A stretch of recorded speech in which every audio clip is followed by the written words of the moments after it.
A lone cowboy haunted by his outlaw past is bitten by a sacred rattlesnake and rescued by a Navajo healer. But visions warn of an approaching enemy and a destiny he never chose. Before we get into the story, comment below where in the world you are watching from today. The hot afternoon sun beat down on Jesse Holt's worn leather hat as he guided his horse through the rocky terrain of Coyote Ridge. At 26, Jesse had spent more years in the saddle than he had in any one place. His tanned face was weathered beyond his years, his blue eyes always scanning the horizon for trouble or opportunity. "Come on, Scout," he said, patting the neck of his chestnut horse. "Just a few more miles and we'll find water." Jesse wasn't sure where he was headed. Truth be told, he hadn't been sure for years. Ever since leaving the Blackwater gang 2 years ago, he'd been drifting from town to town, taking odd jobs, sleeping under the stars, and moving on before anyone got to know him too well. The land around him was harsh but beautiful. Jagged rocks, jutting up from the earth, scrubby bushes clinging to life, and the endless blue sky above. This was the kind of place most folks avoided, but Jesse found comfort in the emptiness. Out here, a man could breathe. Out here, his past couldn't find him, or so he thought. Scout suddenly jerked, nickering nervously. Jesse's hand instinctively moved to the revolver at his hip. "Easy, boy," he murmured, eyes scanning the ground. That's when he saw it, a rattlesnake. Coiled on a sun-baked rock, its warning rattle cutting through the silence. Jesse slowly pulled on the reins, trying to guide Scout away from danger, but the horse, spooked by the rattling, stepped backward too quickly. The sudden movement triggered the snake. It happened in an instant. The rattler lunged, its fangs sinking into Jesse's boot just above the ankle. Scout reared up, nearly throwing Jesse, who managed to dismount before the horse bolted a few yards away. "Damn it," Jesse growled, drawing his gun and firing. The shot echoed across the canyon, and the snake lay still, but the damage was done. Jesse felt the burning pain spreading up his leg as he stumbled to a nearby boulder and sat down heavily. He had seen snake bites before, knew how quickly the venom could work, knew he was in serious trouble. He tried to stand, but felt dizzy, the world spinning around him. His vision blurred as he fumbled with his belt, trying to make a tourniquet. "Too late," he muttered, feeling sweat beading on his forehead. "Too damn late." The last thing Jesse remembered was collapsing onto the hard ground, dust swirling around him as darkness closed in. Voices, soft, rhythmic chanting in a language he didn't understand, the smell of herbs and smoke. Jesse fought to open his eyes, but his lids felt like they were weighted down. "He's waking," a woman's voice said. Jesse finally managed to force his eyes open. He was lying on some kind of pallet inside what appeared to be a small hogan. The rounded walls were made of logs and earth, with a smoke hole at the top where daylight streamed in. And there, sitting beside him, was the most beautiful woman he'd ever seen. She had long black hair in 2 thick braids, warm brown eyes that seemed to see right through him, and skin the color of the earth after rain. She couldn't have been more than 24 or 25, but there was something ageless about her face. "Don't move," she said, placing a gentle hand on his chest. "The spirits are watching." Jesse tried to speak, but his throat was parched. The woman seemed to understand and brought a clay cup to his lips. The water was cool and sweet. "Who?" he managed to croak. "I am Sena," she said. "You're in my family's home. You were bitten by a snake." Jesse's memory came flooding back.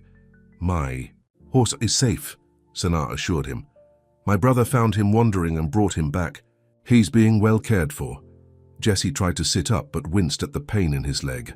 Looking down, he saw his calf was wrapped in some kind of poultice, giving off a strong herbal smell. "How long have I been here?" he asked.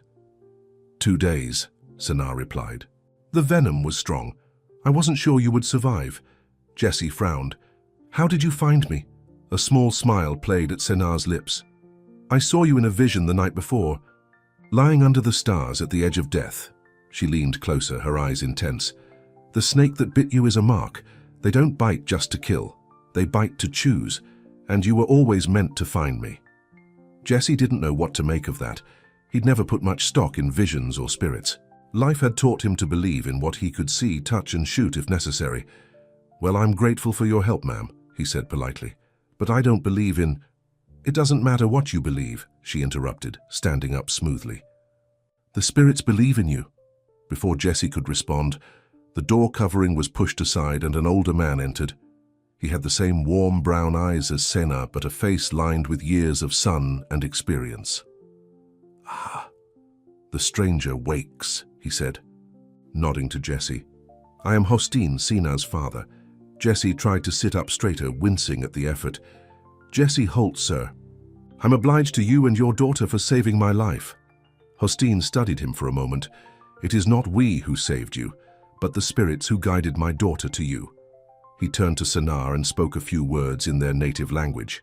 She nodded and rose. Rest now, she told Jessie. I'll bring food later. After they left, Jessie lay back, staring at the wooden beams above him. This was a complication he didn't need. These seemed like good people, but getting involved with others always led to trouble. As soon as he could ride, he'd leave, give them some money for their trouble and move on. That was the plan anyway. By evening, Jessie was able to sit up and eat the stew Senna brought him. It was rich with meat and unfamiliar herbs, but delicious. She sat cross-legged on the floor, across from him watching him eat. You have questions, she said. It wasn't a question. Jessie set down his bowl. Where exactly am I? You're on Navajo land, near what white men call Coyote Ridge. Our settlement is small, just my family and a few others. And you're some kind of medicine woman? Jessie asked. Senna smiled. I am a healer, yes. I was taught by my grandmother, who was taught by hers. The knowledge of plants and spirits passes down. Jessie nodded, uncomfortable with the mention of spirits again. Well, your medicine works. I've seen men die from snake bites before. It wasn't just medicine, Senna said, her voice soft but firm. Something protected you. The rattlesnake is sacred to my people. When it chooses someone, it marks them for a purpose. Jessie shifted uncomfortably. Look, I appreciate what you've done, but I don't believe in signs and omens. The snake bit me because I was in the wrong place at the wrong time. There is no wrong place, Senna replied. Only the place you are meant to be. She leaned forward, her eyes reflecting the firelight. Tell me, Jessie Holt, what were you doing in this empty land, far from any town? He shrugged.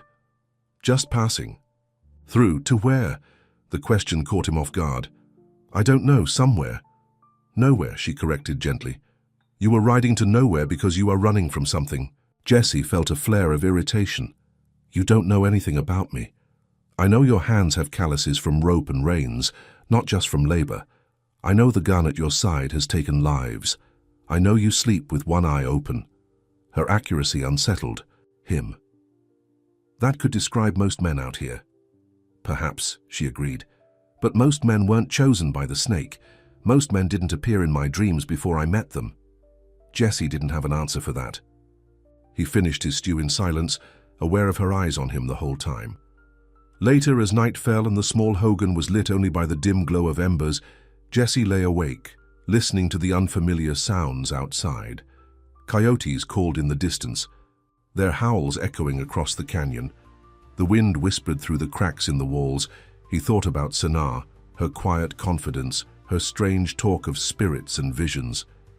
He'd met plenty of women in his travels, but none like her. None who looked at him as if they could see past all his defenses, right into the truth of who he was. It made him uneasy, and yet he couldn't deny a pull toward her, something beyond her beauty or the fact that she'd saved his life. Jessie shook his head in the darkness. He was being foolish. It was just gratitude mixed with a lonely man's natural reaction to a beautiful woman, nothing more. Once his leg healed, he'd move on just as he always did. But when he finally drifted off to sleep, his dreams were filled with fire and horses running. And Senna's face, watching him from across a great distance, calling him forward. The next morning, Jessie awoke to find Hosteen sitting beside him, carving a small piece of wood with a knife. Your fever broke in the night, the older man said, without looking up. A good sign. Jessie realized he did feel better. Clearer-headed, the pain in his leg reduced to a dull throb. Where's Senna? He asked, then immediately felt foolish for asking. Hosteen's eyes crinkled with amusement. She has gone to gather herbs. She will return soon. He set aside his carving. You are strong to have survived such a bite. Many would not. I've been told I'm too stubborn to die, Jesse replied. Stubbornness is good. It keeps a man alive when his spirit might wish to leave. Hostine studied him. What do you do, Jesse Holt, when you are not being bitten by snakes? Jesse hesitated. I work where I can. Ranch hand, mostly. I'm good with horses. And before that? Jesse met the old man's gaze. Things I'm not proud of. Hostine nodded, seeming satisfied with the honest answer.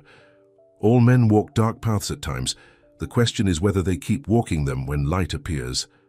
Before Jesse could respond, the door covering was pushed aside and Senna entered, carrying a basket of plants.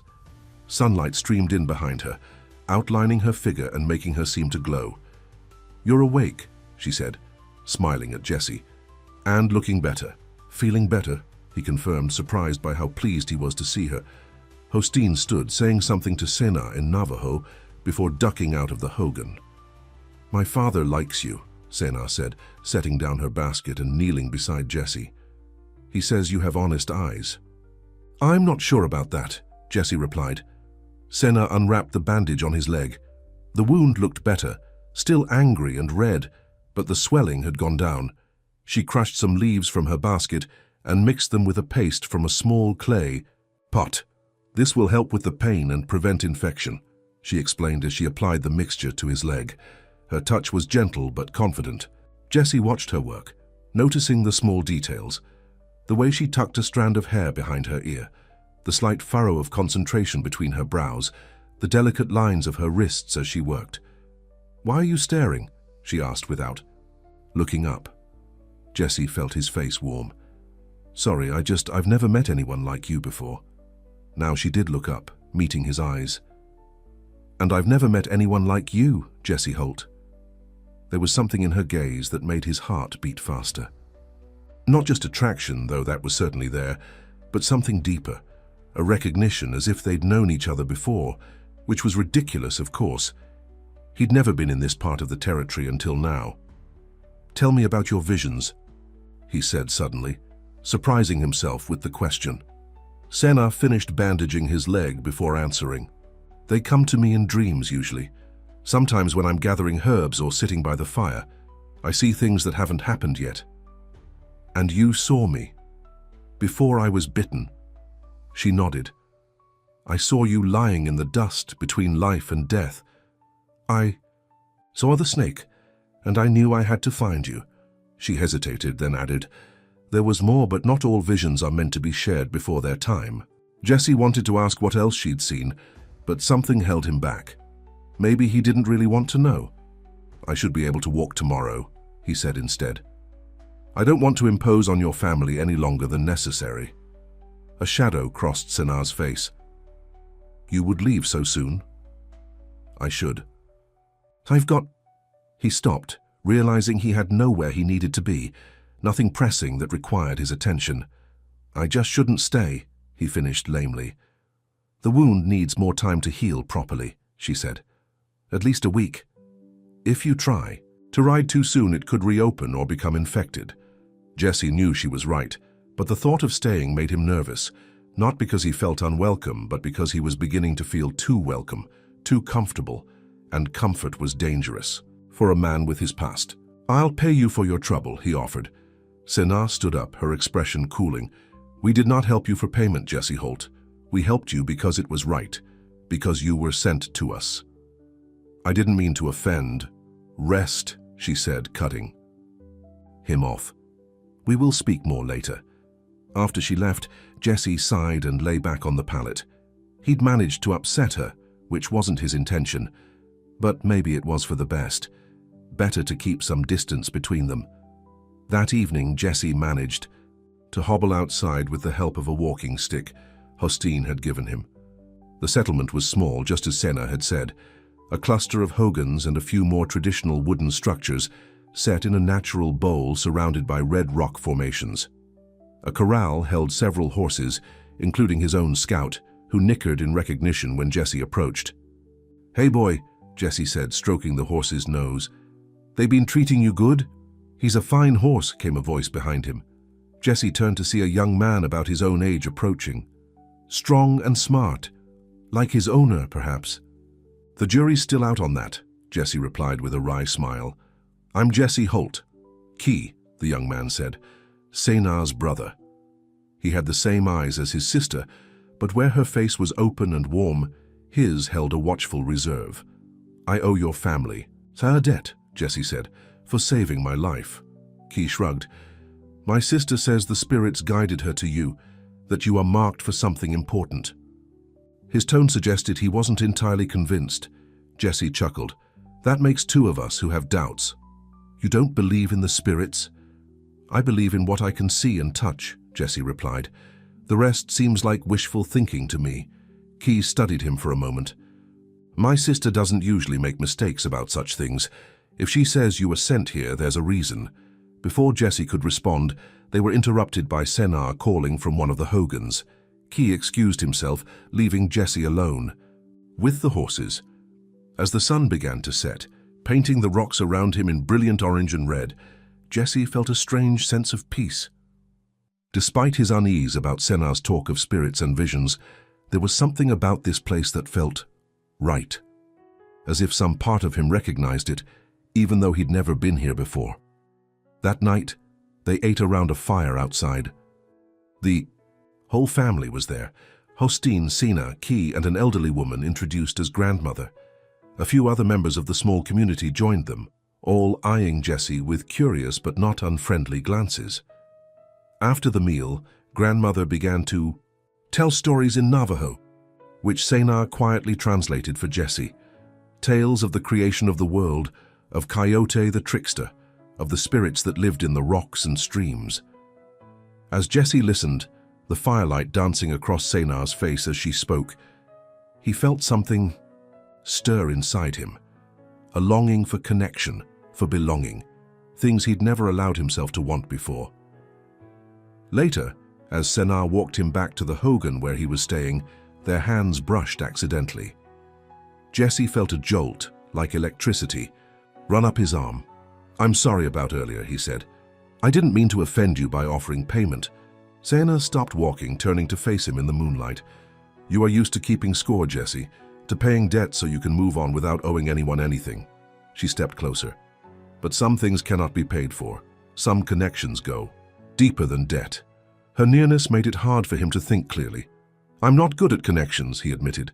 "Never stayed in one place long enough." "Why?" she asked simply. Jesse looked away. "It's safer that way." "Safer for whom?" "For everyone," he said quietly. Senar reached up, gently turning his face back toward hers. "The spirits didn't bring you here for safety, Jesse Holt. They brought you here for healing, and not just for your leg." Before he could respond, she stepped back. "Sleep well. Tomorrow, I will show you more of our home." As Jesse watched her walk away, he knew he was in trouble. Not from his wound, which was healing nicely. Not from any external threat. No, the danger was inside him, the growing feeling that maybe, just maybe, Senar was right. That he had been brought here for a reason, and that leaving would be harder than he'd ever imagined.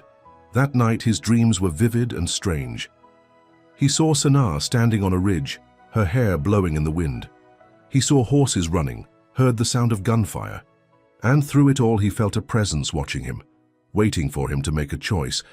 When he woke, the first light of dawn was filtering through the smoke hole above, and for the first time in years, Jesse Holt didn't immediately think about where he would go next. Instead, he found himself wondering what it might be like to stay. Jesse woke with a start, his heart pounding. The dream had been so vivid, Senar standing beside a fire, reaching out to him, saying words he couldn't quite hear.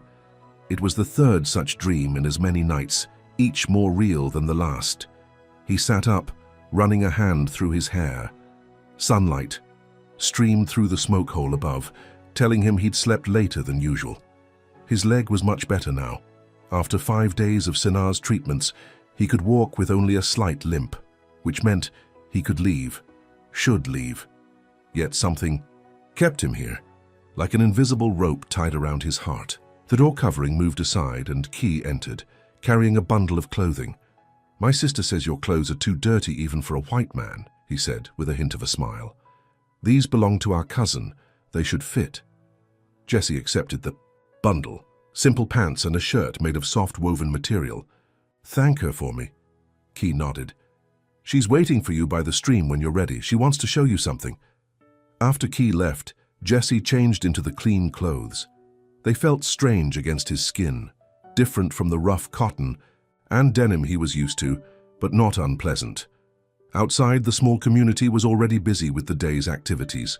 Children ran about playing, women worked at cooking fires, and men repaired tools or tended to the horses. Jessie made his way toward the stream that ran along the western edge of the settlement, feeling eyes follow him. Not hostile, just curious. He found Senna kneeling by the water, filling a clay jar. She wore a simple dress of deep blue, her long hair in a single braid today. Hearing his approach, she looked up, a smile spreading across her face. You look different, she said, setting down the jar and standing. Jessie glanced down at himself. Good different or bad different? Just different, she replied. How did you sleep? He hesitated. I had another dream. Senna's eyes widened slightly. About me? Yes, Jessie admitted. You were standing by a fire, trying to tell me something. She nodded slowly. The spirits are speaking to you, Jessie. They don't usually speak to outsiders so clearly.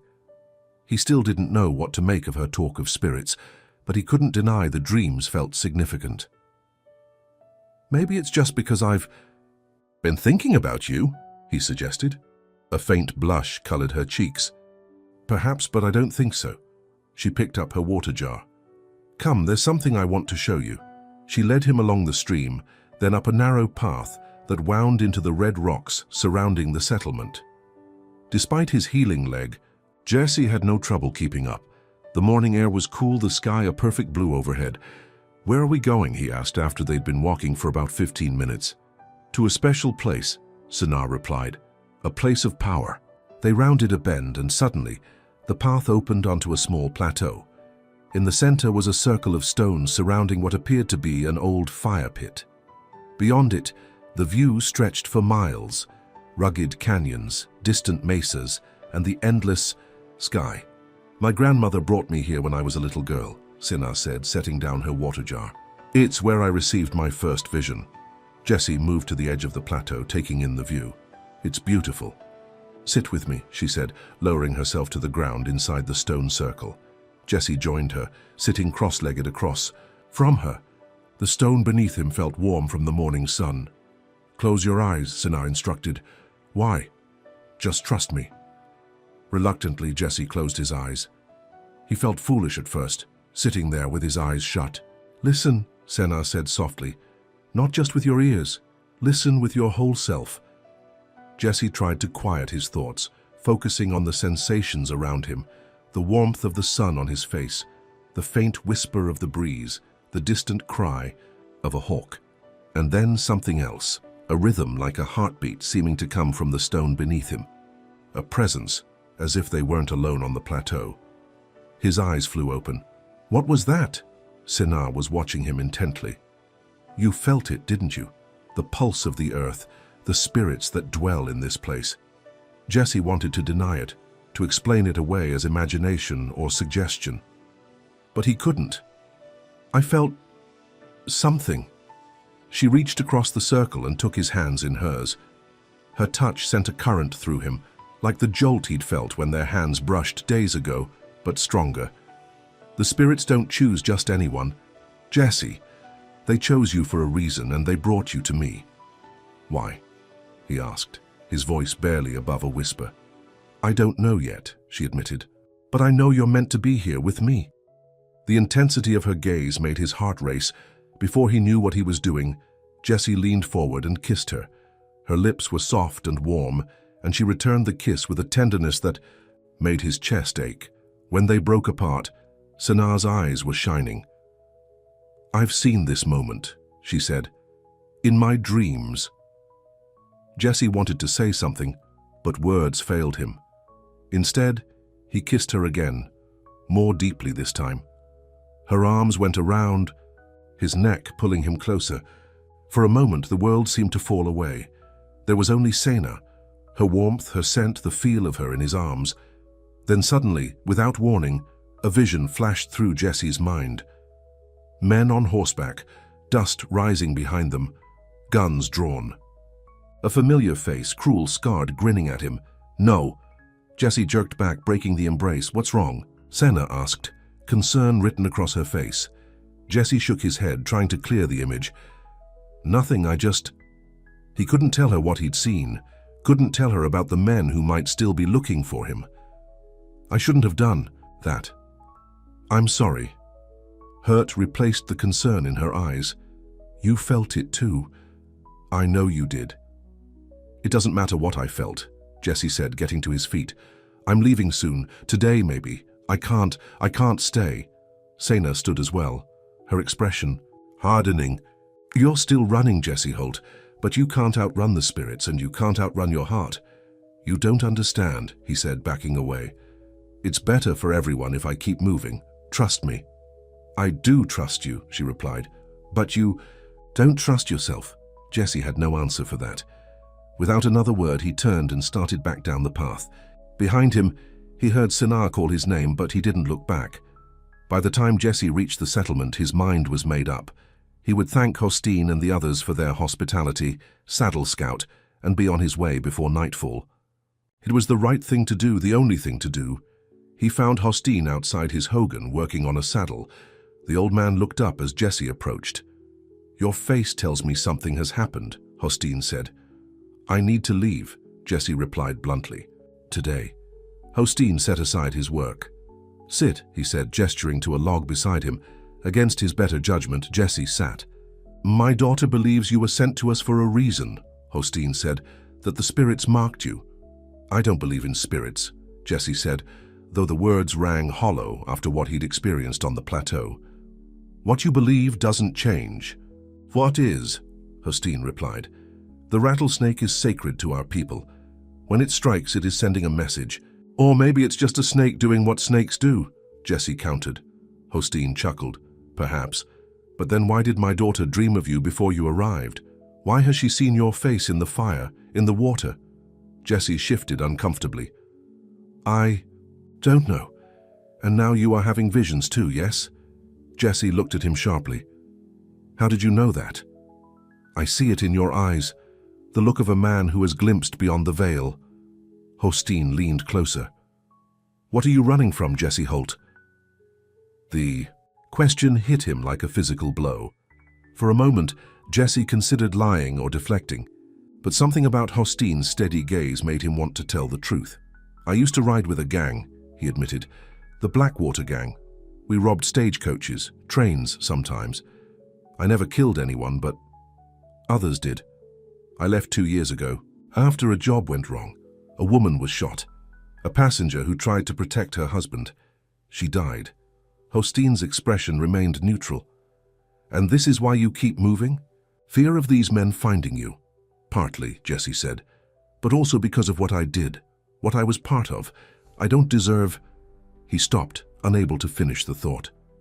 "You don't deserve peace," Hostine suggested. "Happiness? Love?" Jesse looked away. "Someone like me doesn't get those things." "Someone like you," Hostine repeated thoughtfully.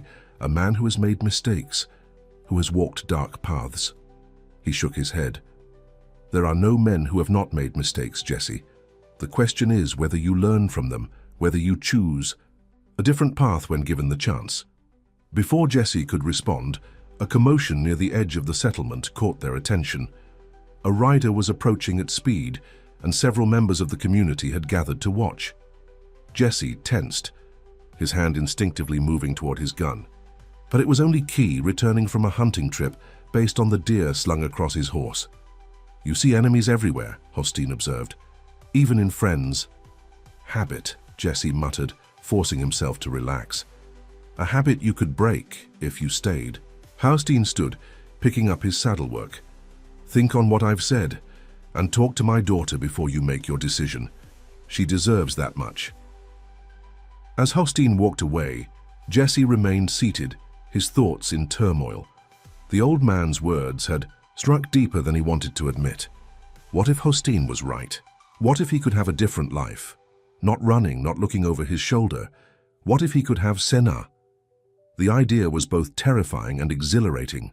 Jesse hadn't allowed himself to want things, permanence, connection, love, in so long that the very thought felt dangerous.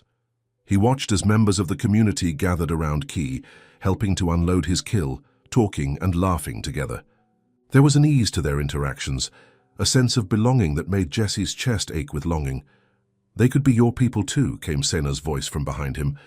Jesse turned to see her standing there, her water jar balanced on her hip. Her expression was guarded, but her eyes still held warmth. "I'm sorry about earlier," he said, standing to face her. "I shouldn't have run off like that." "Why did you?" she asked directly. Jesse hesitated, then decided on honesty. "I had a vision. When I was kissing you. Men on horseback, men from my past." Senna's eyes widened. "The spirits were showing you something important. Or maybe I'm just afraid," Jesse suggested. "Perhaps both are true." She set down her water jar and stepped closer to him. "What did my father say to you?" "That I should talk to you before making any decisions." A small smile played at her lips. "Wise advice." Jesse took a deep breath. "I told him about my past, about the kind of man I was." "And what kind of man was that?" "The kind who helped rob innocent people, who stood by while others got hurt." Jesse looked down at his hands. "Not a good man, Senna." She reached out and took his hands in hers. "The past is a shadow, Jesse. It follows us, but it is not who we are. Who you were is not who you are now, and it's certainly not who you could become." Her touch grounded him, made the noise in his head quiet down. "What if my past catches up to me? What if I bring danger to you and your family?" "We are stronger than you think," she replied, "and you would not face it alone." The thought of not being alone, of having someone to stand beside him, was almost too much to bear. For so long Jesse had carried everything by himself, his guilt, his fear, his loneliness. "I don't know if I can stay," he said honestly, "but I'm not ready to." "Leave today." Senna's smile broadened. "That's a start." The next few days passed in a blur of new experiences for Jesse. He helped Key repair fences around the horse corral, learned from Hosteen how to work leather in the Navajo way, and spent evenings around the fire, listening to the stories grandmother told. And then there was Senna. They spent hours together, walking by the stream, sitting on the plateau, talking about everything and nothing. Jesse told her stories of his travels, carefully avoiding the darker chapters of his past. She taught him words in her language, laughed at his clumsy attempts to pronounce them. Sometimes they would just sit in comfortable silence, watching the clouds drift across the sky. And sometimes, when they were alone, they would kiss, tentatively. At first, then with growing passion. Each time Jesse half expected another vision to interrupt, but none came. "Maybe the spirits are giving us time," Senna suggested one evening, as they sat on a rock overlooking the settlement. The sun was setting, painting the sky in brilliant oranges and pinks. "Time for what?"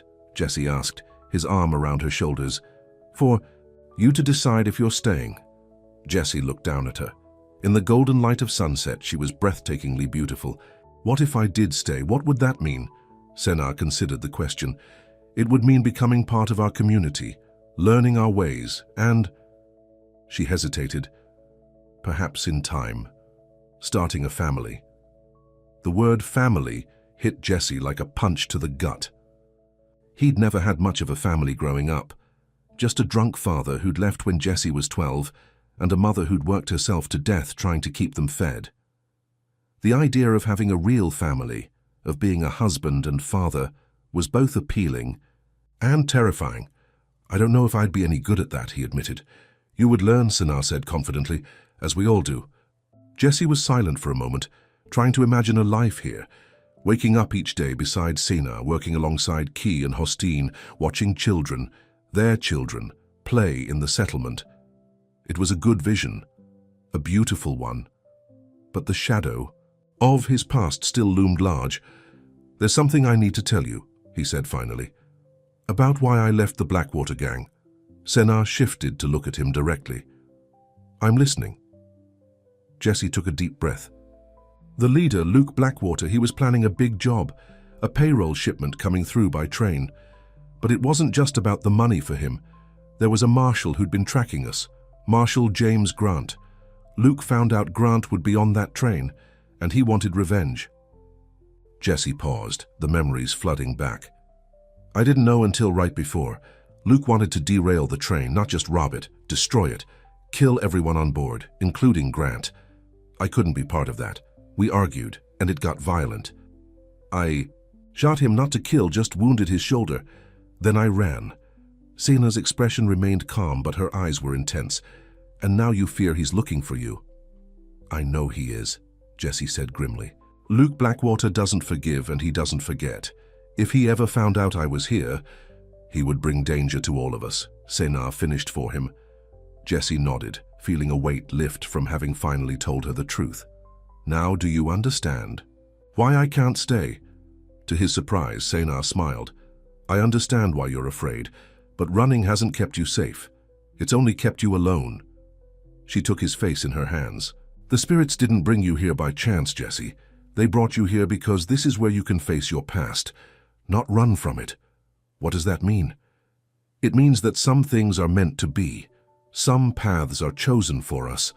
Her eyes held his. I believe our paths were meant to cross, that we were meant to find each other. Despite all his doubts and fears, Jesse found himself believing her. There was something about their connection that defied explanation. The dreams, the visions, the way he'd felt drawn to stay despite every instinct telling him to run. He pulled her closer, kissing her deeply. In that moment, all his doubts seemed to fade away. There was only Sena, the setting sun, and the promise of something he'd never dared to hope for, a home. That night, as they sat around the community fire, Hostine announced that there would be a ceremony the next day, a blessing for the start of the hunting season. Jesse was invited to participate, an honor not usually extended to outsiders. It is important, Sena explained later, as they walked back to his hogan. My father is accepting you as one of us. Jesse felt a mixture of pride and nervousness. What will I need to do? Just follow the others, and be open to what the spirits may show you.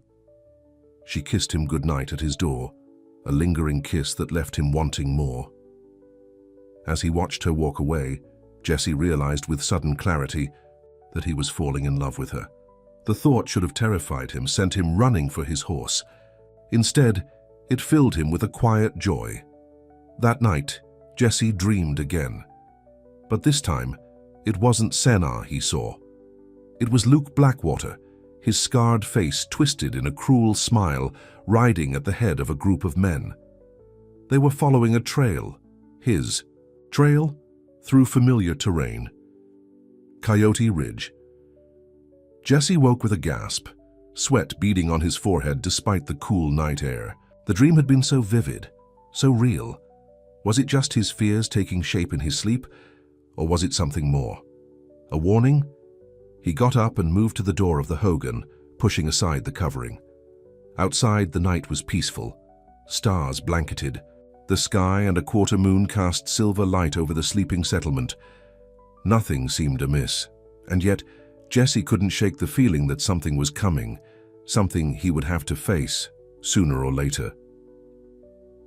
For the first time in his life, though, he didn't immediately think about running. Instead, he thought about protecting Sena, her family, this place that was starting to feel like home. You can't outrun the spirits, Sena had told him. Maybe she was right. Maybe it was time to stop running and start standing his ground. With that thought, Jesse returned to his pallet and lay down. But sleep was long in coming, and when it did, his dreams were filled with fire, horses running, and the wind carrying Sena's name. The ceremony the next day was unlike anything Jesse had ever experienced. The entire community gathered at dawn in a large circle around a central fire. Hostine led the prayers, speaking in Navajo as the rising sun painted the eastern sky with light. Jesse stood beside Sena, wearing the clothes her family had given him and a special necklace of polished stones that grandmother had presented to him that morning. The weight of it against his chest felt right somehow. As the ceremony progressed, Jesse found himself drawn into the rhythmic chanting and the hypnotic movement of the dancers who entered the circle. The smoke from the sacred herbs thrown on the fire seemed to wrap around him, carrying him into a state between waking and dreaming. And then, suddenly, he wasn't in the circle anymore. He was standing on a ridge, Coyote Ridge, watching as riders approached from the distance. The sun glinted off gun barrels, and at the front rode Luke Blackwater, his face set in grim determination. But in the vision, Jesse wasn't alone. Sansa stood beside him, her hand in his, and behind them the men of the settlement, including Key and Hostine, stood ready. "You think the spirits only chose you?" Senna's voice echoed in the vision. "They chose me too, and I choose you." The scene shifted, and Jesse saw himself facing Luke, saying words he couldn't quite hear. Guns were drawn, the wind stirred. And then, "Jesse!" He blinked, coming back to himself. The ceremony was ending, and Senna was looking at him with concern. "You went somewhere else," she said quietly as the others began to disperse. "What did you see?" Jesse hesitated, then told her about the vision. As he spoke, her expression grew serious. "The spirits are preparing you," she said when he finished. "Preparing us both." "For what? A confrontation with Luke and his gang?" Senna nodded. "And for a choice you will have to make." Jesse thought about the vision, about standing his ground instead of running, about having Senna and her people beside him. It went against everything he'd done for the past 2 years. And yet, it felt right. "I'm tired of running," he said, surprising himself with the words. "If Luke comes, I'll face him." Senna's eyes shone with pride. "Then you have already made your choice." She was right, Jesse realized. Somewhere between the snake bite and this moment, he had decided to stop running, to stand and fight for something, for someone worth staying for. That evening, as the community celebrated the successful ceremony with a feast, Jesse found himself watching Senna as she laughed with the children, helped the women serve food, and danced to the music provided by the men playing traditional instruments. She caught his eye across the fire and smiled, a smile so full of promise that it made his heart skip a beat. In that moment, Jesse knew that whatever came, whatever price he had to pay for his past, it would be worth it for the chance to build a future with her. Later, as they walked hand in hand under the stars, Jesse stopped and turned to face her. "I'm staying," he said simply. "If you'll have me." Senna's smile was like the sunrise. "The spirits already knew that, Jesse Holt. They've been waiting for you to realize it too." She reached up and kissed him, and this time there were no visions to interrupt, only the two of them, standing beneath the vast sky, making a promise without words. But even as Jesse held her close, a small voice in the back of his mind whispered a warning. His past wasn't done with him yet. The true test was still to come, and when it did, he would need all the strength and all the spirit he could find. 2 weeks had passed since Jesse made his decision to stay. The days settled into a rhythm that felt natural, as if he'd been living among the Navajo people all his life, instead of just a few short weeks. Each morning he rose with the sun and joined Key in tending to the horses. The young man had initially been reserved, but as they worked side by side, a friendship began to form. Jesse taught Key some tricks for breaking difficult horses, while Key showed him how to craft bridles in the Navajo way. "My sister has chosen." "Well," Key said one morning as they repaired a section of corral fence, "you have strong hands and a good heart." Jesse looked up, surprised by the comment. "Thank you. That means a lot, coming from you." Key nodded, hammering a post into place. "At first, I wasn't sure. An outsider with secrets and a gun always at his side." He paused, wiping sweat from his brow. "But I've watched you. You work hard, you respect our ways, and most importantly, you make Senna happy." The approval warmed Jesse in a way he hadn't expected. Acceptance was something he'd rarely experienced in his life. "I want to build something here," Jesse admitted. "Something good." "You already are," Key replied simply. That afternoon, Jesse found Senna gathering herbs on the outskirts of the settlement. She smiled as he approached, her face lighting up in a way that still made his heart skip. Key is starting to like me, Jessie said, kneeling beside her. Sena laughed. He was always going to like you. The spirits told him you were meant for me long before they told me. Is that so? Jessie raised an eyebrow. And he just accepted that? Not at first. He is protective. She looked up at Jessie. But he sees your heart now. We all do. Jessie helped her collect the last of the herbs, their hands occasionally brushing, sending that now familiar current through him. Every touch, every glance they shared seemed charged with meaning. As they walked back to the settlement, Sena said, "Grandmother wants to speak with you tonight." Jessie felt a flicker of nervousness. The elderly woman was respected by all, and though she had been kind to him, her piercing gaze always made him feel as if she could see right through to his soul. Did she say why? Sena shook her head. But it's an honor. She doesn't speak privately with many people. That evening, after the communal meal, Jessie made his way to grandmother's hogan. The old woman sat beside a small fire, her wrinkled face glowing in the firelight. "Sit, Jessie Holt," she said, gesturing to a place across from her. Jessie sat cross-legged on the ground, waiting respectfully for her to speak. "You have been having dreams," she said, her voice stronger than her frail appearance would suggest. It wasn't a question, but Jessie nodded. "Yes. Tell me." Jessie described the recurring dreams he'd been having, visions of Luke Blackwater and his gang, of confrontation on Coyote Ridge, of standing with Sena and the others against the coming threat. Grandmother listened without interruption, her dark eyes reflecting the flames. "The spirits speak clearly to you," she said when he'd finished. "This is unusual for one not born to our people." "Sena says I was marked by the snake," Jessie said. Grandmother nodded. "The snake's bite opened a path, but the path was already there waiting." She leaned forward. "Do you know why the spirits have chosen you, Jessie Holt?" "No," he admitted. "I'm nobody special, just a man with a troubled past trying to find a better way." "That is precisely why," she said, surprising him. "The spirits don't choose the perfect. They choose those who have walked in darkness but seek the light, those who understand both worlds." She reached into a small pouch at her side and pulled out something wrapped in soft leather.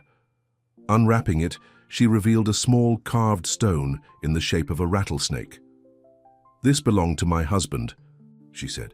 "He too was marked by the snake. He too had dreams." She held it out to Jessie. "Now it belongs to you." Jessie hesitated before taking it. The stone was smooth and cool in his palm, surprisingly heavy for its size. "I don't know what to say." "Say nothing. Listen." Grandmother fixed him with her intense gaze. "The men from your past are coming. You have seen this. What you haven't seen is why." "Why?" Jessie repeated. "Because you are meant to face them.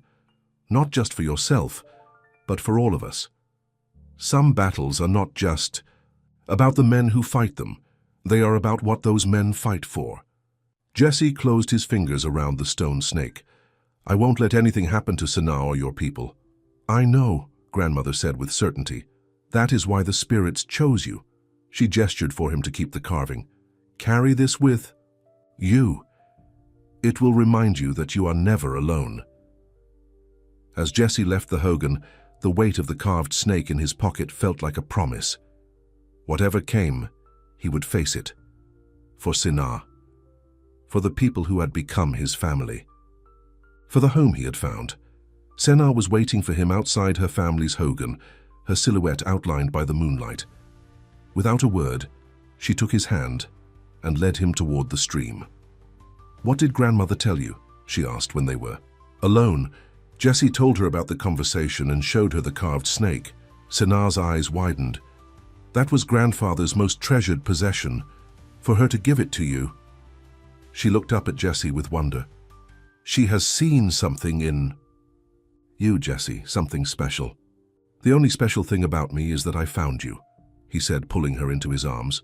She rested her head against his chest. "The men from your past, they are coming soon.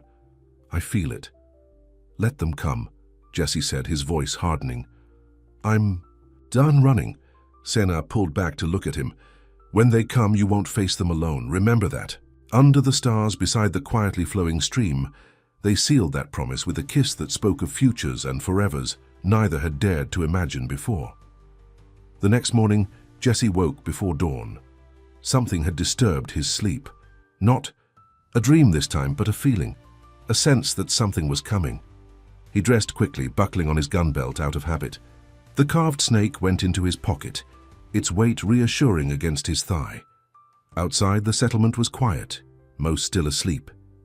Jesse made his way to the edge of the community, climbing to a small rise that offered a view of the surrounding terrain. The eastern sky was just beginning to lighten, the stars fading as dawn approached. Jesse scanned the horizon, looking for what? He wasn't sure, but something had pulled him from sleep, something there, in the distance. A dust cloud, small, but growing. Riders moving fast. Jesse's heart began to pound. It could be anyone, traders, travelers passing through, but deep down he knew. The carved snake seemed to grow warmer in his pocket, as if confirming his suspicion. He hurried back to the settlement, heading straight for Hostein's hogan. The older man was already awake, sitting outside as he worked on a piece of leather. Riders. Coming, Jesse said without preamble. From the east. Hostein set aside his work, his expression grave. How many? Can't tell yet, at least 4 or 5.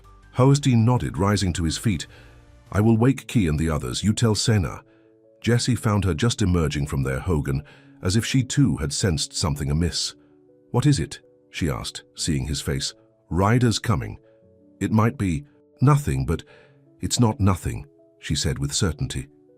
It's them, isn't it? The men from your dreams. Jesse nodded grimly. I think so. She squared her shoulders, an inner strength shining in her eyes. Then we faced them as we saw in the vision. Within minutes, the settlement was alive with activity. Women gathered children inside the hogans. Men checked weapons, mostly bows and a few old rifles. Key and 2 other young men saddled horses. Jesse went to the corral and saddled Scout. The horse seemed to sense his tension, shifting restlessly as Jesse tightened the cinch. Easy, boy, Jesse murmured. We've got work to do. He mounted up, checking that his revolver was loaded and ready. As he guided Scout toward the center of the settlement, he saw Hostein, Key, and 4 other men on horseback waiting for him. We'll ride with you, Hostein said, to meet these strangers. Jesse wanted to refuse, to insist on facing Luke and his gang alone, but the look in Hostein's eyes stopped him. This wasn't just his fight anymore. Thank you, Jesse said instead. As they prepared to ride out, Senna appeared, leading her own horse, a dappled grey mare. No, Jesse said immediately. It's too dangerous. Senna fixed him with a determined look. The vision showed us together, Jesse, side by side. That was just a dream. You know it was more than that. She swung up into her saddle with practiced ease. The spirits don't just speak to men. Jesse looked to Hostein for support, but the older man merely shrugged. My daughter has her mother's stubborn spirit, he said with a hint of pride. And she is right. The vision showed you together. Outnumbered and out-argued, Jesse reluctantly nodded. Stay behind me, he said to Sena. Beside you, she corrected, guiding her horse next to his. Together, the small group rode out from the settlement toward the approaching dust cloud, which was now clearly visible on the horizon. Jesse felt a strange calm settle over him. Whatever happened next, he was through running, through hiding. As they crested a small rise, they paused, forming a line across the path. From here, they could see the riders more clearly, 6 men on horseback, moving at a steady trot toward the settlement. Even at this distance, Jesse recognized the lead rider. Luke Blackwater sat tall in the saddle, his black hat and dark duster unmistakable. The scar that ran from his right eye to the corner of his mouth, a souvenir from a knife fight years ago, was visible even from here. That's them, Jesse said, his voice tight. The Blackwater gang, Hostein nodded. What do you want to do? Jesse considered their options. They were outnumbered, but not by much, and they had the advantage of defending their home. We meet them here, he decided. Don't let them get any closer to the settlement. They waited as the riders approached. Jesse could feel Sena's presence beside him, solid and reassuring. The carved snake in his pocket seemed to pulse with warmth. Finally, the riders drew near, enough to see the welcoming committee. They slowed, then stopped about 50 yards away. For a long moment, the two groups simply stared at each other across the gap. Then Luke Blackwater nudged his horse forward, alone. Jesse did the same, signaling for the others to stay put. The two men stopped when they were about 10 feet apart, close enough to talk but far enough to react if shooting started. "Well, well," Luke drawled, his scarred face twisting into a mockery of a smile. "Jesse Holt. Been a long time." "Not long. Enough," Jesse replied evenly. "What are you doing here, Luke?" "Looking for you." Luke's cold eyes flicked past Jesse to the others waiting behind him, lingering on Sanaa.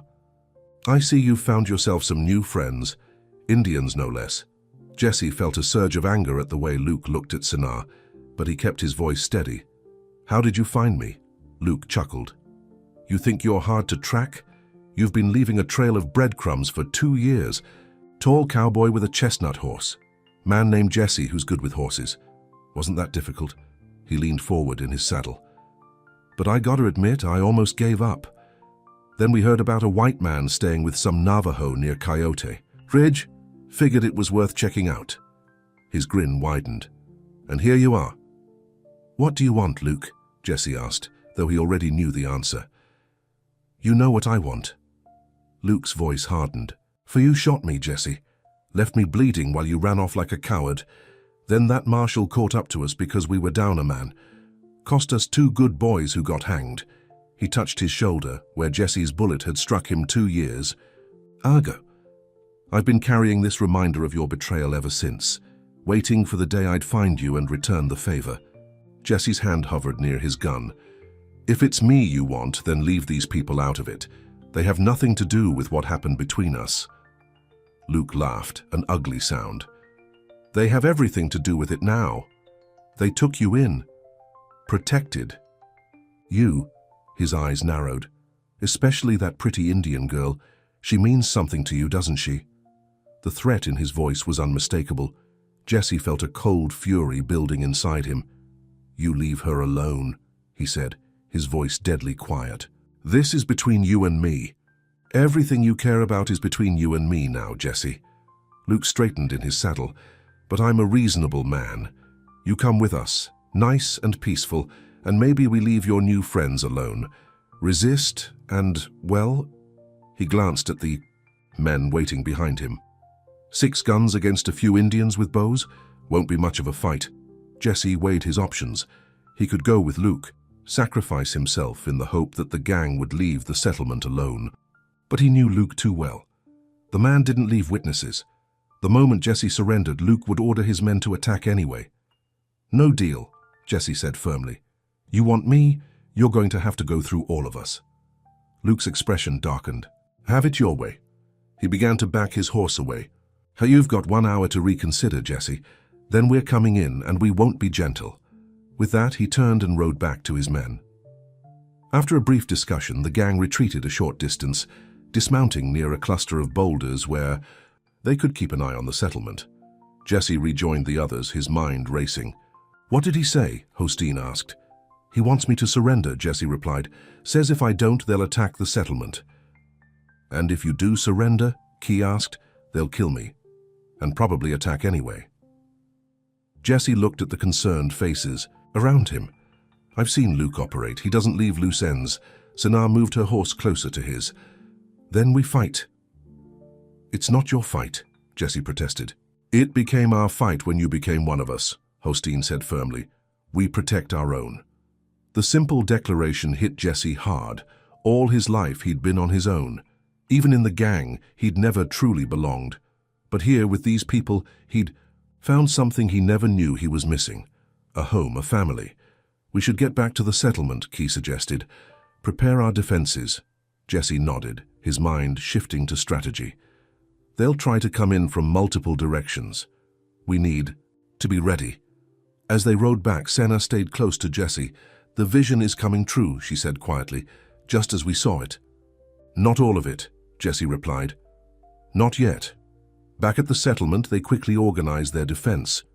The women and children were gathered in the central hogan, the strongest structure. The men positioned themselves around the perimeter using the hogans and rocks for cover. Jesse checked his revolver one more time, then surveyed their preparations. They were as ready as they could be, but he couldn't shake the feeling that he was missing something, that there was another way. Sana found him standing alone, staring in the direction where Luke and his men waited. "What are you thinking?" she asked, slipping her hand into his.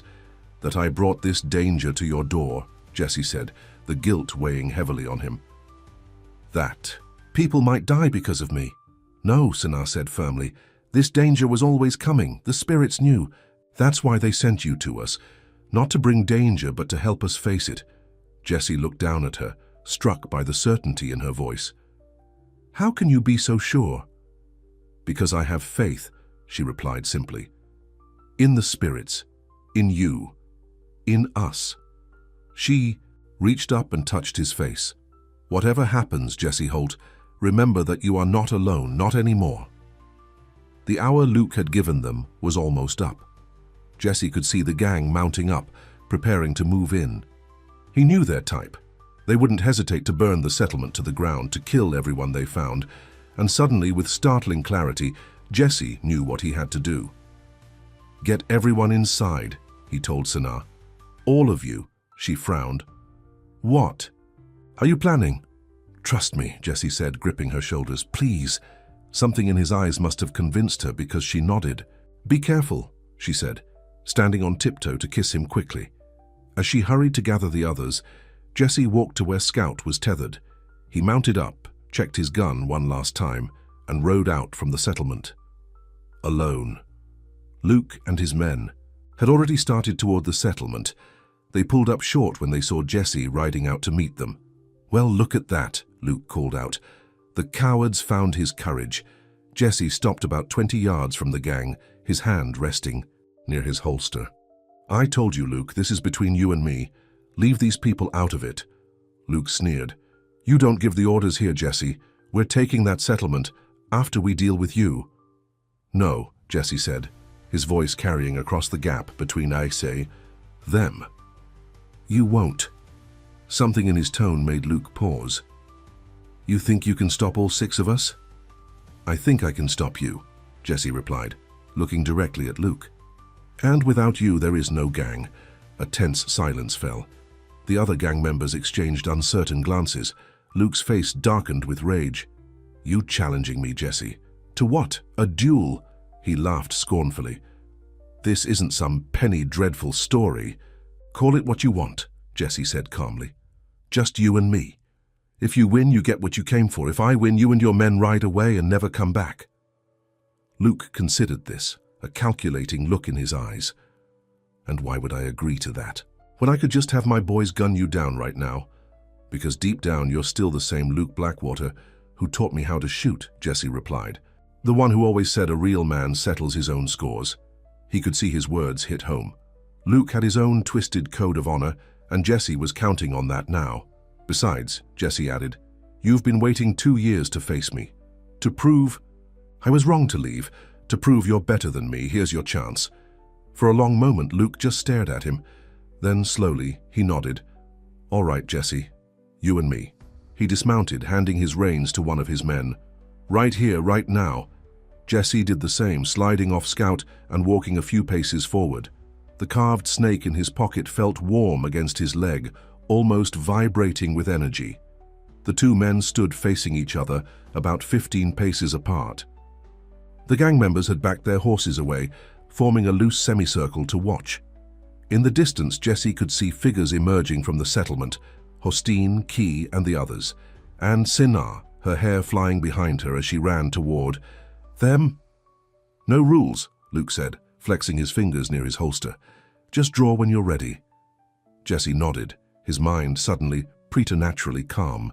Everything seemed to slow down. He could hear his own heartbeat, steady and strong, could feel the warm weight of the carved snake, could sense somehow the presence of spirits watching, waiting. Sinar's voice carried across the distance. "Jesse!" He didn't turn, keeping his eyes locked on Luke. But he knew she was there, that she had seen this moment in her visions, that she believed in him. Luke's eyes narrowed, his hand tensing. Jesse saw the minute shift in his stance that telegraphed his intention to draw. Time seemed to stand still, and in that frozen moment, Jesse made his choice. Not for revenge, not even for survival, but for something worth protecting, something worth staying for. As Luke's hand moved to his gun, Jesse drew in one fluid motion, faster than he'd ever drawn before. His revolver cleared leather as Luke's was still rising. 2 shots rang out, echoing across the open land. Jesse felt a burning sensation along his side.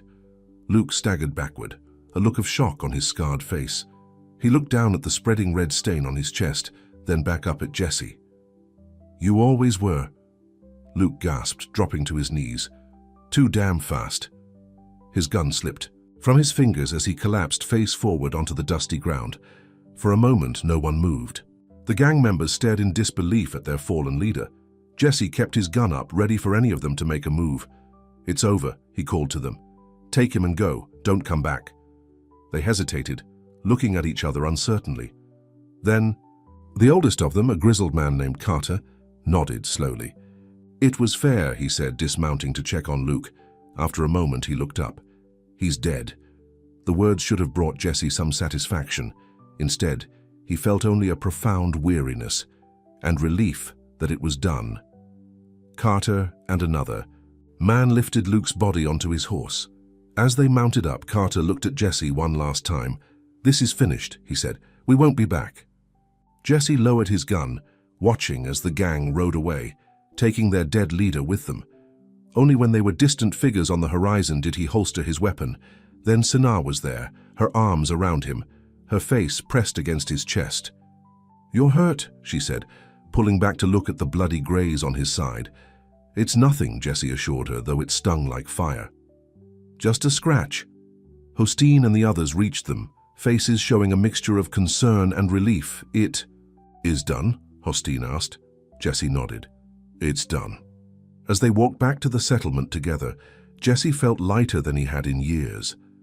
The weight of his past, the fear, the guilt, the constant looking over his shoulder, seemed to have fallen away with Luke's final breath.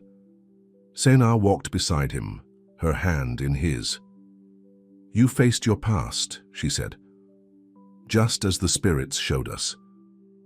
Jesse reached into his pocket, feeling the carved snake. It no longer seemed to pulse with warmth, but rested cool and solid against his palm. "I couldn't have done it without you," he told her. "Without all of you." That night, as Senna tended to his wound inside their hogan, Jesse finally allowed himself to believe that it was truly over, that he could stop running, that he could build a life here with this woman among these people. "What are you thinking?" Senna asked, finishing the bandage around his ribs. "That I want to marry you," Jesse said, the words coming naturally, as if he'd been waiting to say them all along. "If you'll have me." Senna's smile was like sunshine breaking through clouds. "The spirits already knew that, Jesse Holt. They've been waiting for you to realize it too." She leaned forward to kiss him, and in that moment, Jesse felt truly whole, for the first time in his life. The carved snake in his pocket, the woman in his arms, the community that had become his family, all of it felt right. Meant to be. Outside, the wind moved through the settlement, carrying whispers of approval from the spirits who had brought a wandering cowboy to the place he was always meant to find. But even as Jesse held Senna close, savoring the promise of their future together, he couldn't shake the feeling that their story wasn't quite complete, that there was one more challenge to face, one more choice to make. The spirits were still watching, still waiting, and something told Jesse that the greatest test was yet to come. The weeks following Luke Blackwater's death were the most peaceful Jesse had ever known. With his past no longer hunting him, he threw himself into life at the settlement with a newfound energy. He helped build a larger corral for the horses, worked alongside key hunting game for the community, and spent evenings learning Navajo words and customs from Hostine and grandmother. And then there was Senna. Since his proposal, their bond had only deepened. The entire community embraced their upcoming union, and preparations for a traditional Navajo wedding ceremony were underway. "You look happy," Key observed one afternoon as they returned from a successful hunt, 2 deer slung across their horses. Jessie couldn't help but smile. "I am happy, happier than I've ever been." "Good." Key nodded approvingly. "My sister deserves a happy husband." As they approached the settlement, Jessie saw Senna, waiting. The sight of her still made his heart race, even after all these weeks. Her long black hair shone in the sunlight, and her smile when she spotted him lit up her entire face. "Successful hunt," she called out. "Your future husband is becoming a skilled hunter," Key replied, dismounting. "Almost as good as a Navajo." Jessie laughed, swinging down from Scout. "High praise from you." He walked over to Senna, taking her hands in his. The simple touch still sent a current through him, a connection that went beyond the physical. "Grandmother wants to see us," Senna said, her expression turning serious. "Both of us." Something in her tone made Jessie pause. "Is everything all right?" "I don't know," she admitted. "She says it's important." After helping Key with the deer, Jessie and Senna made their way to grandmother's hogan. The elderly woman sat inside, tending a small fire despite the warmth of the day. The flames cast flickering shadows on the walls. "Sit," she said, gesturing to the space across from her. Jessie and Senna settled on a woven mat, their shoulders touching. Grandmother studied them with her penetrating gaze for a long moment before speaking. "The spirits are restless," she said finally. "They have shown me things that concern you both." Jessie felt a chill despite the fire's warmth. "What things?" "Test," Grandmother replied. "One final test before your union can be blessed." Senna gripped Jessie's hand tightly. "What kind of test?" Grandmother reached into the fire with a stick, stirring the embers. Sparks flew upward. "In 3 days there will be a ceremony," she said. "A special ceremony for those who have been marked by the spirits. Jessie must undergo this ceremony alone." "Alone?" Senna repeated, her voice tinged with worry. "What will happen?" "He will journey to the spirit world," Grandmother explained. "There he will face what he fears most. If he returns, your union will be blessed with many children and long life." Jessie felt his mouth go dry. "And if I don't return?" Grandmother's eyes, dark and ancient, met his. "Then it was not meant to be." A heavy silence fell over the hogan. Jessie's hand went to his pocket, where he still carried the carved snake she had given him. "Do I have a choice?" he asked quietly. "Always," Grandmother nodded. "But the spirits have chosen you for a reason, Jessie Holt. To refuse their test is to refuse their blessing." Jessie looked at Senna, seeing the conflict in her eyes. Concern. For him, warring with her deep faith in the spirits and their ways. "I'll do it," he said firmly. "Whatever this test is, I'll face it." Relief flooded Senna's face, though worry still lingered in her eyes. "I knew you would," she said softly. Grandmother nodded, seemingly satisfied. 3 days. Prepare yourself. Fast from tomorrow until the ceremony. Speak to no one but Senna about what is to come."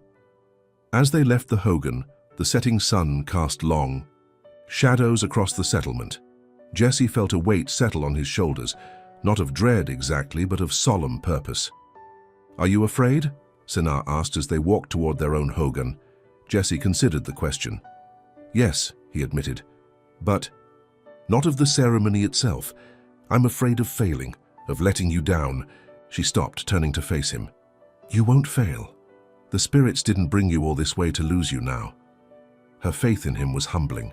Jessie pulled her close, inhaling the scent of sage and wildflowers that always clung to her hair. "What is this ceremony?" he asked. "What should I expect?" Senna shook her head. "Each one is different. Grandmother will prepare a special tea made from sacred plants. It will help you, I see beyond. Journey to the spirit world. And there I'll face what I fear most," Jessie mused. "Any idea what that might be?" "Only you know that," Senna replied. "But whatever it is, remember that you're stronger than your fears." That night, as they lay together on their sleeping mats, Jessie found himself unable to sleep. His mind raced with questions, with uncertainties. What would he find in this spirit world? What did he truly fear most? "You're thinking too loudly," Senna murmured beside him. Jessie chuckled softly. "Sorry." She propped herself up on one elbow, looking down at him in the dim light. Tell me what's troubling you. I'm just wondering if I'm ready for this, Jesse admitted. I'm not Navajo. I wasn't raised with your beliefs, your traditions. What if the spirits reject me? Sena touched his face gently. The spirits don't see Navajo or white man. They see the heart. And yours is good, Jesse Holt. Scarred, maybe, wounded in places, but good. Her words soothed him, and eventually Jesse drifted into sleep. But his dreams were troubled, visions of dark places, of paths that split and diverged, of voices calling his name from the shadows. The next 2 days passed quickly. Jesse fasted as instructed, drinking only water. He spent hours alone, walking in the hills around the settlement, trying to prepare himself mentally for whatever lay ahead. On the evening of the 3rd day, Hosteen came to him as the sun was setting. "It is time," he said simply. Jesse nodded, his mouth dry from fasting and nerves. He found Sena waiting outside their hogan. "I'll be here when you return," she promised, kissing him fiercely. Jesse held her close for a moment, drawing strength from her presence. "I love you," he said. The words still felt new on his tongue, but no less true for their newness. "And I love you," she replied. "Now go, complete your journey." Hosteen led Jesse to a small isolated hogan on the outskirts of the settlement. Unlike the others, this one stood alone, its entrance facing east toward the rising sun. Inside, Grandmother waited, a small fire burning in the center.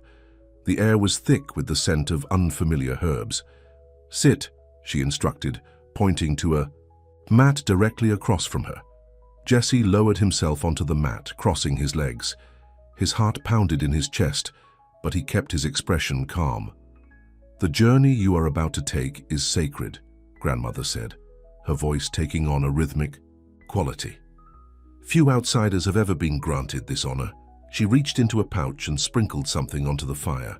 The flames turned blue-green, and the smoke took on a sweet, pungent odor. "Breathe deeply," she instructed. Jesse did as he was told, filling his lungs with the aromatic smoke. Almost immediately, a strange, tingling sensation spread through his body. Grandmother began to chant in Navajo, her voice rising and falling like the wind. She took a clay cup from beside the fire and handed it to Jesse. "Drink," she said. "All of it." The liquid inside was dark and bitter. Jesse hesitated only a moment before drinking it down in one swallow. It burned his throat like whiskey, but with a strange, earthy aftertaste. "Now close your eyes," Grandmother instructed, "and let the spirits guide you." Jesse closed his eyes. For a moment, nothing happened. Then the ground beneath him seemed to shift, to tilt. He felt as if he were falling, spinning through darkness. When he opened his eyes again, he was no longer in the hogan. He stood in a vast, empty plain. The sky above was not blue, but a deep, pulsing purple, with stars that seemed too large, too bright. The land around him was bathed in a silvery light that came from no visible source. "Hello?" Jesse called out, his voice sounding strange to his own ears. No answer came, but he felt a pull, a tugging in his chest, urging him forward. He began to walk, his boots making no sound on the hard-packed earth. As he walked, the landscape began to change. The plain gave way to rocky terrain, then to a narrow path winding between towering red cliffs. Jesse recognized the area. It was Coyote Ridge, where the snake had bitten him, where his journey had truly begun. At the top of the ridge, a figure waited. As Jesse drew closer, his heart skipped a beat. It was Luke Blackwater. "You killed me, Jesse," Luke said, his voice hollow, echoing. The bullet wound in his chest was a black void that seemed to pull at the light around it. "You gave me no choice," Jesse replied, his hand automatically reaching for his gun. But his holster was empty. Luke smiled, a cruel twist of his scarred mouth. "There's always a choice. You chose to betray your own kind, to side with Indians against your own blood." "They're my family now," Jesse said firmly. "Family?" Luke laughed, the sound like breaking glass. "You don't know the meaning of the word. You're a drifter, Jesse, a nobody, playing at being something. You're not." His words struck deeper than Jesse wanted to admit. Wasn't that his fear, that he was an imposter, that he didn't truly belong in Sena's world? "You're wrong," Jesse said, but his voice lacked conviction. Luke began to change, his features shifting, melting like wax. In his place stood Jesse's father, drunk, angry, fists clenched. "You're nothing," his father spat. "Never were, never will. How you think these people want you? They pity you, that woman pities you." Jesse felt a surge of anger. "That's not true." His father's face twisted into a sneer. "Isn't it? What do you have to offer her? A life on the run? A man with blood on his hands?" Before Jesse could respond, the figure changed again. Now it was Sena who stood before him, but not as he knew her. This Sena's eyes were cold, her expression distant. "You don't belong here," she said, her voice flat. "You never will. You're just passing through like always." Jesse felt his chest tighten. "Sena, please." "The spirits didn't choose you," she continued, each word like a knife. "They tolerate you, as do I." Jesse stumbled backward, her words cutting him more deeply than any bullet could. This was his fear, his deepest, most private fear, that he wasn't worthy, that he didn't belong, that everything he'd found with Sena and her people was temporary, illusory. "No," he said, his voice stronger now. "This isn't real. You're not real." The figure that looked like Sena tilted its head. "I'm as real as your fears, Jesse Holt, as real as your doubts." Suddenly, Jesse understood. This was the test. Not a physical challenge, but a confrontation with his own insecurities, his own demons. He reached into his pocket and felt the carved snake, solid and real even in this strange place. "I know who I am," he said, straightening his back. "I've made mistakes, I've done things I'm not proud of, but that's not all I am." The figure shifted again, becoming a swirling darkness that seemed to reach for him with shadowy tendrils. "You're nothing," it hissed. "A man without a past, without a future, alone." "No," Jesse said firmly, clutching the carved snake. "I'm not alone, not anymore."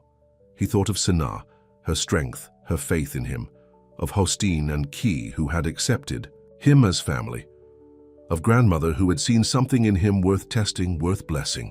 "I belong with them," Jesse declared, "not because I deserve it, not because I've earned it, but because they chose me, and I chose them." The darkness seemed to recoil, shrinking back. "And the spirits," it whispered. "Do you believe in them now, Jesse Holt?" Jesse looked at the carved snake in his palm. It seemed to glow with an inner light in this strange place. "Yes," he said, the word feeling right on his tongue. "I believe." The darkness let out a wail that shook the ground beneath. Jesse's feet, then like smoke caught in a sudden wind, it dispersed, scattering into nothing. Jesse stood alone on the ridge, breathing hard. But he wasn't alone for long. A rattlesnake slithered from between the rocks, its scales glittering in the strange light. Jesse tensed, ready to back away, but something held him in place. The snake raised its head, its eyes meeting his. In those eyes, Jesse saw wisdom, ancient and deep. "You have been marked," a voice said, though the snake's mouth didn't move. The voice seemed to come from everywhere and nowhere. "For what purpose?" Jesse asked. "To bridge two worlds," the voice replied. "To protect, to heal, to love." The snake began to glow, its form shifting, expanding. Jesse shielded his eyes as the light grew blinding. When he could see again, a figure stood before him. Neither man nor woman, but somehow both. Its form seemed to be made of light, constantly shifting and changing. "You have faced your fear," the spirit said. "Your fear of not belonging, of not being worthy." Jesse nodded, unable to speak in the presence of such power. "Know this, Jesse Holt," the spirit continued. "You were chosen, long before the snake's bite. Chosen by the one who loves you. Chosen by the land that called to you. Chosen by the life that waits for you." The spirit reached out, touching Jesse's chest directly over his heart. A warmth spread through him, driving away any lingering cold of doubt or fear. "Return now," the spirit said. "Return to her. Return to your home." The world around Jesse began to blur, to spin. The last thing he saw was the spirit dissolving back into the form of a rattlesnake, slithering away between the rocks. Then darkness took him. Jesse gasped, his eyes flying open. He was back in the hogan, still sitting cross-legged on the mat. The fire had burned down to embers, casting a dim red glow over the interior. Grandmother sat across from him, watching him intently. "You have returned," she said, a hint of approval in her voice. Jesse's throat felt parched, his body drained. How long was I gone?" "All night," she replied. "The sun rises." Indeed, a faint light was visible through the smoke hole above. Dawn had come.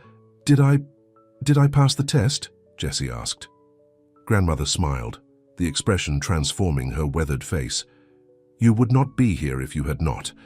Relief flooded through Jesse. He reached into his pocket, feeling the reassuring weight of the carved snake. "Rest now," Grandmother said, rising with surprising agility for her age. "Then go to her. She waits." Jesse managed to stand, though his legs felt weak beneath him. He made his way outside, blinking in the soft light of dawn. Sena was there, just as Grandmother had said. She sat on a rock nearby, wrapped in a blanket against the morning chill. When she saw him, she leapt to her feet, the blanket falling away. "Jesse!" she cried, running to him. He caught her in his arms, holding her tightly. She was solid, real, warm. Nothing like the cold apparition he'd faced in the spirit world. "You came back," she whispered against his chest. "I'll always come back to you," he promised. She pulled back to look at his face, her eyes searching. "What did you see?" "My fears," Jesse replied honestly. "My doubts. But also, the truth." "And what truth is that?" she asked. "That I belong here," he said simply. "With you. That this is home." Tears filled Sena's eyes. "I knew," she said. "I always knew." They walked back to their hogan together, the rising sun warming their backs. The settlement was beginning to stir, people emerging to start their day.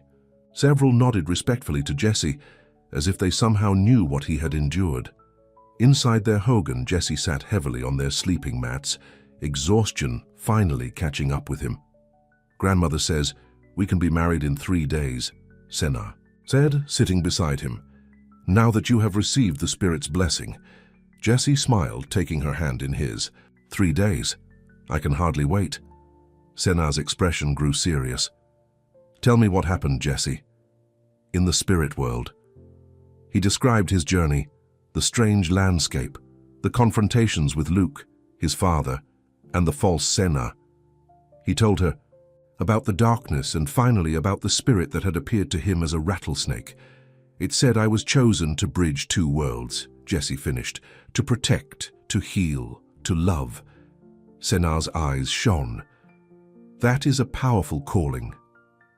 "I don't know if I'm worthy of it," Jesse admitted. "The spirits believe you are," she replied, "and so do I."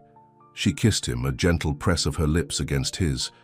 When they parted, Jesse felt a sense of peace settle over him, deeper and more complete than he had ever known.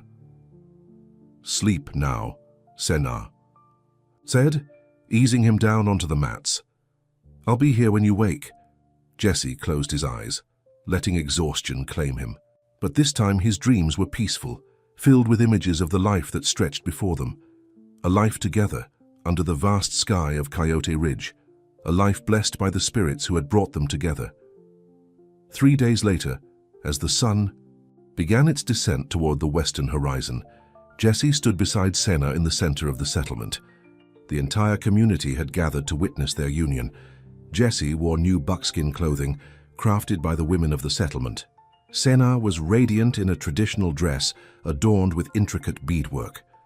Hosteen conducted the ceremony, speaking in both Navajo and English, so that Jesse could understand every word.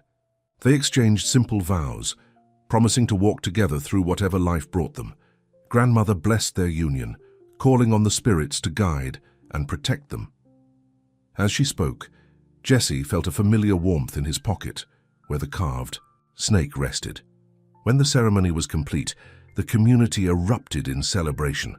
There was music, dancing, and a feast that lasted well into the night. Jesse moved through it all in a daze of happiness, Sena never far from his side. Later, as they stood apart from the festivities for a moment of quiet, Sena looked up at the star-filled sky. "The spirits are watching," she said softly. Jesse followed, her gaze upward. "I know, I can feel them," and he could. Since his return from the spirit world, Jesse had been more aware of the unseen forces around them, the whispers in the wind, the presence in the stones, the life that flowed through everything. "What now?" Sena asked, looking up at him. Jesse smiled, pulling her close. "Now we live, we build our home. Maybe start that family grandmother predicted."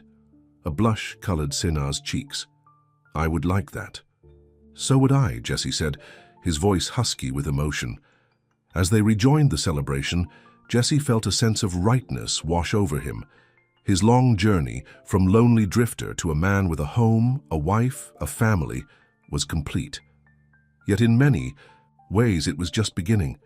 The carved snake in his pocket seemed to pulse with approval, a silent reminder of the path that had brought him here, of the bite that had marked him, of the spirits that had chosen him. Jesse looked around at the faces of his new family, Hostine, wise and steady, Key, now a brother in truth as well as name, grandmother, ancient and knowing, and Sena, his heart, his home. He had come to Coyote Ridge a wanderer, a man with nothing but his saddle and his secrets.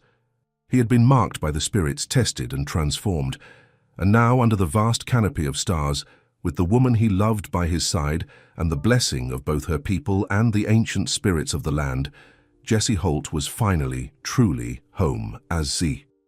If, sensing his thoughts, Sena squeezed his hand. "Happy?" she asked. Jesse looked down at her, at the face that had haunted his dreams before he even knew her name, at the woman who had seen something in him worth saving, worth loving. "More than I ever thought possible," he replied. The night wind picked up, carrying the scent of sage and distant rain. Jesse thought he heard in its gentle whisper the voice from the spirit world, to bridge two worlds, to protect, to heal, to love. He tightened his arm around Sena's shoulders, a silent promise to fulfill that calling for all the days that stretched before them. And somewhere, in the jagged lands of Coyote Ridge, a rattlesnake slithered across sun-warmed rocks, its movements a silent benediction. The end,